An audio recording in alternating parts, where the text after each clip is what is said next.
The second major challenge that's addressed by Creo's Anymode modeling breakthrough technology is the challenge of working in different CAD approaches, working in a parametric modeling approach and a direct modeling approach.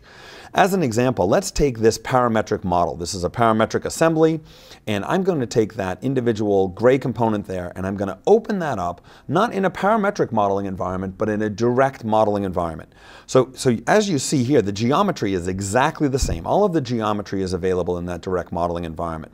But in the direct modeling environment, you'll see here up at the ribbon, I have just the capabilities that I need to make direct modeling changes and create geometry. So the first thing that I'll do is I'll select this collection of geometry, this boss, if you will, and I'll choose to translate it down the model. And as I do that, look at the fidelity of the geometry. Look at the agility of the model as this change is being made. That's the power of Creo's geometry kernel in action. So I'll go ahead and make this change. I'll slide it down to about there. I'll actually go ahead and drop it right there. Now that's one type of change I might want to make, a linear change down the model. Let's take a look at the end of this part where I have this nozzle. And what I'd like to do, this nozzle is actually comprised of about 13 different features in the parametric model. But in this environment, in the direct modeling app, it's just geometry. So I'm going to go ahead and select that collection of geometry, and I'm going to choose to place it not on the end of the part, but over here on the side. So I'll place it over here on the side, I'll orient it so that it's rotated in just the right way, and I'll go ahead and accept that change and place that nozzle here on the side. So those are two examples of some pretty radical changes that I've made in this direct modeling environment. Now, this modeling environment also has modeling capabilities. That is, I can create new geometry. So I'm going to go ahead and grab an existing section and place that here on the model, and I'm going to extrude that section. If you look at the toolbar here, you'll see many of the commands you would expect to find in a direct modeling application. For example, I can extrude sections. I can place draft on that extrusion. So I'll go ahead and put a draft on the side here. I'm also going to create a fillet or a round that goes around the base of that extrusion, of that drafted extrusion now. So I've got basic modeling capabilities and basic change capabilities. The last thing that I'll do is I'll select this entire boss, this entire collection of geometry, and I'll choose to pattern it. So I'll pick a direction for the pattern and an offset. I'll go ahead and edit that offset to about 0.75, and I'll choose to have 5 different occurrences. And now I've patterned that geometry on top of this model. Now I'm done with the work that I want to complete in the direct modeling environment. So let's go ahead and save this model.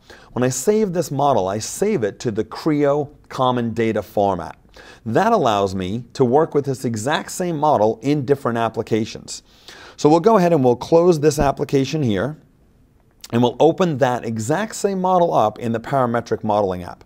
And when I do that, the first thing that I'm presented with is an environment here that shows me the changes that were made. So even though that model was edited in a completely separate application, all of those changes are tracked and presented for me. You can see here the original location of the clip and the resulting location.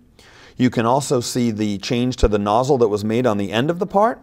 And for each one of these proposed changes, I can review them, I can interrogate them, I can understand what user made each change, and I can either accept or reject them.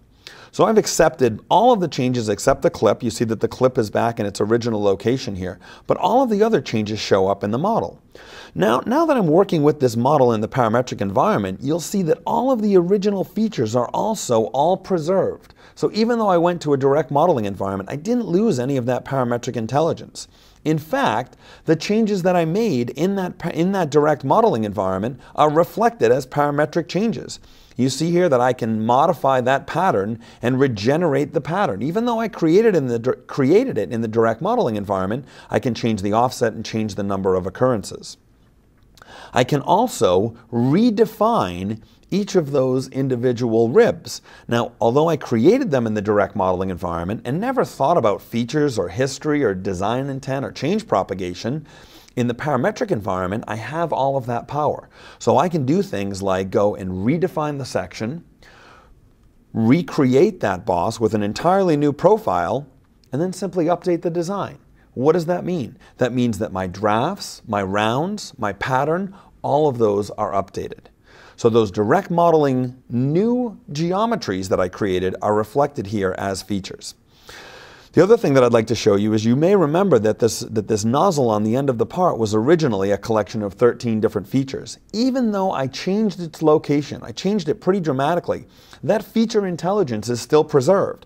And I can go back and change the number of ribs on the outside of that and update that geometry. This is an unprecedented level of fluency between a direct modeling environment and a parametric modeling environment, only possible with the Anymode modeling from Creo.